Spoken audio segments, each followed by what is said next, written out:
जय मसीह की दोस्तों, आज हम देखेंगे कि बाइबल का उद्देश्य क्या है। पढ़ें पहला कुरिन्थियों 10:11। परंतु ये सब बातें जो उन पर पड़ी दृष्टांत की रीति पर थी और वे हमारी चेतावनी के लिए जो जगत के अंतिम समय में रहते हैं लिखी गई हैं। दोस्तों, अपने वचन में परमेश्वर ने मनुष्यों को उद्धार के लिए आवश्यक ज्ञान सौंपा है। पवित्र शास्त्रों को एक आधिकारिक शामिल के रूप में स्वीकार किया जाना है। उसकी इच्छा का अचूक खुलासे हैं। वह चरित्र के मानक सिद्धांतों के प्रकटकर्ता और अनुभव की कसौटी है। बाइबल सच्चा ज्ञान प्रदान करती है। 1 नंबर सवाल, परमेश्वर के न्याय और तरीकों के बारे में पौलुस क्या कहता है? रोमियो 11:33। परमेश्वर का धन और बुद्धि और ज्ञान क्या ही गंभीर है। उसके विचार कैसे अथाह और उसके मार्ग कैसे अगम है। सवाल 2, ईश्वर किसके द्वारा अपने रहस्य मनुष्यों को प्रकट करता है? उत्तर, व्यवस्था विवरण 29:29, आमोस 3:7। इसी प्रकार से प्रभु यहोवा अपने 10 भविष्यवक्ताओं पर अपना मर्म बिना प्रकट किए कुछ भी न करेगा। भविष्यवक्ताओं के द्वारा।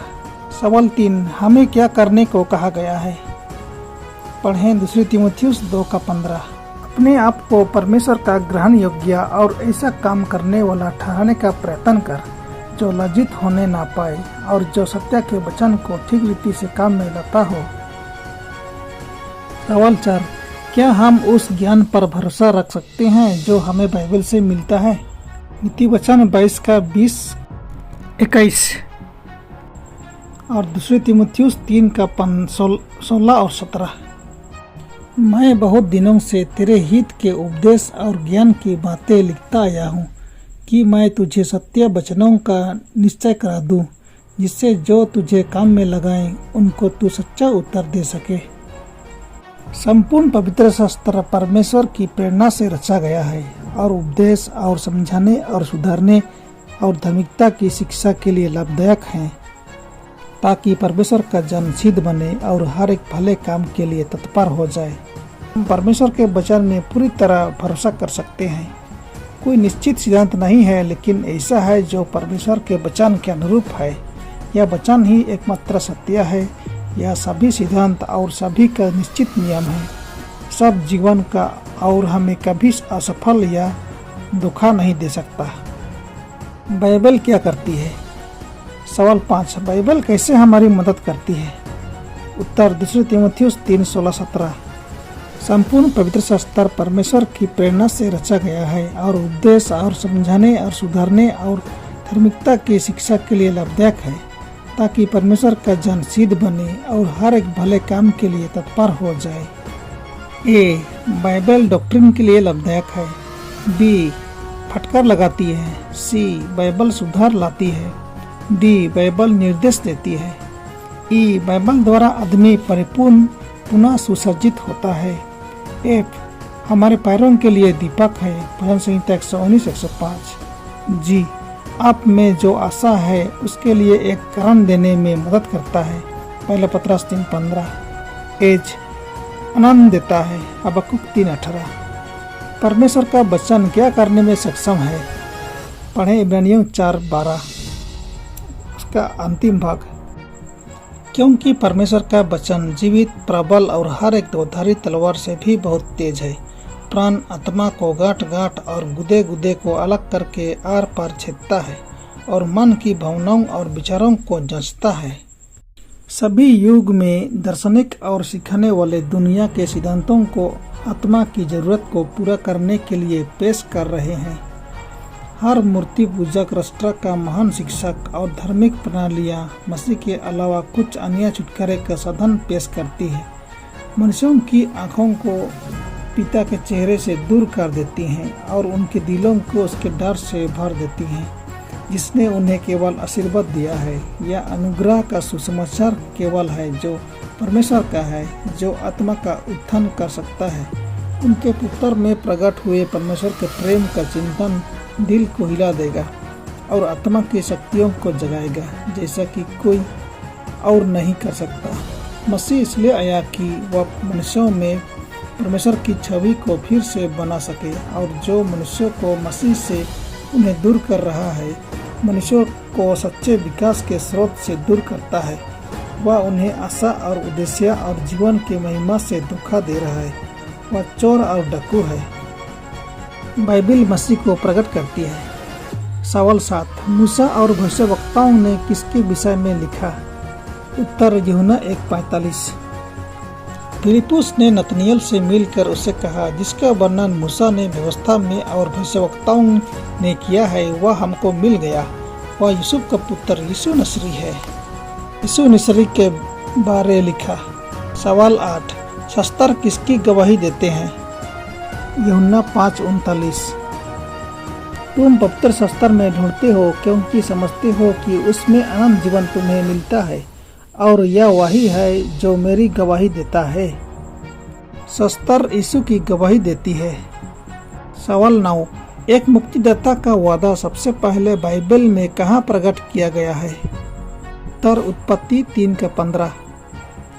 और मैं तेरे और इस स्त्री के बीच में और तेरे वंश और इसके वंश के बीच में बैर उत्पन्न करूंगा। वह तेरे सिर को कुचल डालेगा और तू उसकी एड़ी को डसेगा। किस भविष्यवाणी में मसीह के जीवन, दुख और मृत्यु के बारे में शास्त्र से भविष्यवाणी की गई है? उत्तर, यशायाह 53 में। ब्रिटिश नौसेना में रस्सी के हर इंच के माध्यम से चलने वाले लाल रंग के धागे की तरह, एक सुंदर गीत की धुन की तरह, एक महान मास्टरपीस की तरह शास्त्रों में यीशु भी है। वह लेखक और नायक है। आपकी पवित्र बाइबल की शुरुआत और अंत है। हमारा हिस्सा बनने के लिए परमेश्वर का वचन। सवाल 11, मसीह ने अपने पिता की आज्ञा के बारे में क्या बताया? यूहन्ना 12:50। और मैं जानता हूँ कि उसकी आज्ञा अनंत जीवन है, इसलिए मैं जो बोलता हूँ वह जैसा पिता ने मुझसे कहा है वैसा ही बोलता हूँ। मसीह ने अपने पिता की आज्ञा के बारे में बताया कि उसके पिता की आज्ञा अनंत जीवन है। सवाल 12, मसीह के वचन क्या कहलाते हैं? उत्तर, यूहन्ना 6:63 और 68। आत्मा तो जीवनदायक है, शरीर से कुछ लाभ नहीं। जो बातें मैंने तुमसे कही हैं वे आत्मा है और जीवन भी है। मसीह के वचन आत्मा है और जीवन भी है। 68, समून पतरस ने उसको उत्तर दिया, हे प्रभु, हम किसके पास जाएं? अनंत जीवन की बातें तो तेरे ही पास हैं। मसीह के वचन अनंत जीवन की बातें हैं। सवाल नंबर 13, इजराइलियों को मन्ना खिलाने का मकसद क्या सबक सिखाना था? उत्तर, व्यवस्था विवरण 8:3 और मत्ती 4:4।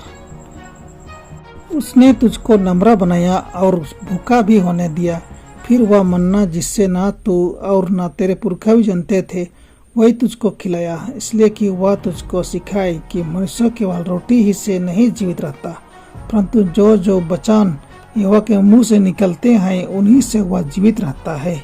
4:4 यीशु ने उत्तर दिया, लिखा है, मनुष्य केवल रोटी ही से नहीं परंतु हर एक वचन से जो परमेश्वर के मुख से निकलता है जीवित रहेगा। सवाल 14, यीशु ने खुद को क्या बताया? उत्तर, यूहन्ना 6:35। यीशु ने उनसे कहा, जीवन की रोटी मैं हूँ।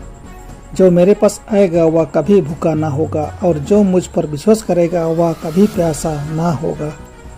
यीशु ने खुद को जीवन की रोटी बताया। सवाल 15, जीवन की यह घोषणा करने के बाद अपने बारे में उसने क्या सुझाव दिया कि मनुष्यों को क्या करना चाहिए? उत्तर, यूहन्ना 6:57 और 58।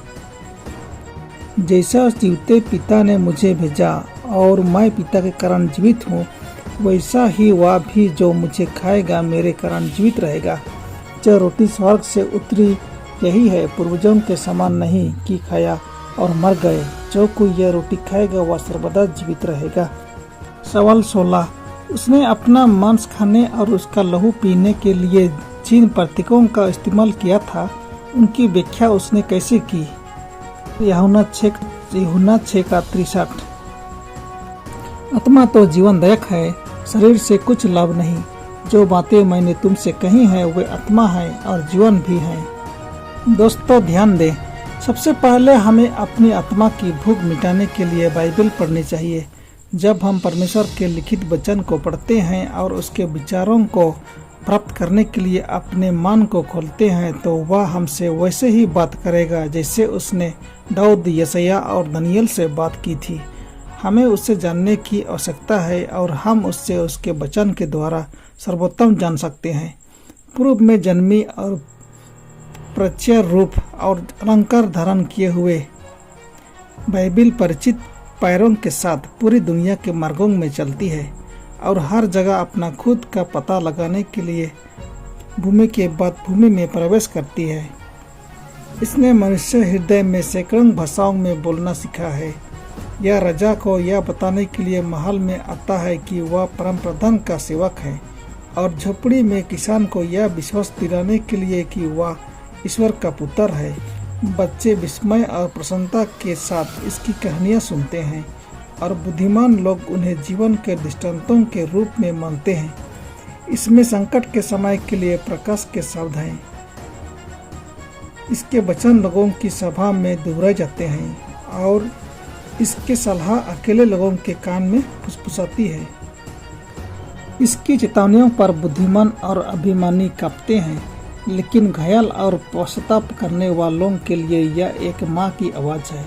उसके कारण जंगल और सुनसान स्थान आनंदित हुए हैं और चूल्हे की आग ने उसके घिसे पिटे पन्नों को पढ़कर आलोकित किया है। इसने अपने आप को हमारे गहरे प्रेम में बुना है और हमारे प्यारे सपनों को रंग दिया है, ताकि प्रेम और मित्रता, सहानुभूति और भक्ति, स्मृति और आशा अपने कीमती भसन, लोबन, धूप और लोबन की सांस के सुंदर वस्त्र पहन ले। पलने के ऊपर और कब्र के पास इसके महान शब्द बिना बुलाए हमारे पास आते हैं। वे हमारी प्रार्थनाओं को हमारे ज्ञान से कहीं अधिक शक्ति से भर देते हैं और उनकी सुंदरता हमारे कानों में उन उपदेशों के बाद लंबे समय तक रहती है जिन्हें उन्होंने सजाया है। वे तेजी से और चुपचाप हमारे पास लौटते हैं, जैसे पक्षी दूर से उड़ते हैं। वे हमें नए अर्थों के साथ आश्चर्यचकित करते हैं, जैसे लंबे समय से भूले हुए रास्ते के बगल में पहाड़ से पानी के झरने निकलते हैं। वे अमीर हो जाते हैं जैसे मोती जब वे दिल के पास पहने जाते हैं। कोई भी आदमी गरीब या उजड़ नहीं है जिसके पास यह खजाना अपने लिए है। परमेश्वर आप सबों को आशीष करे।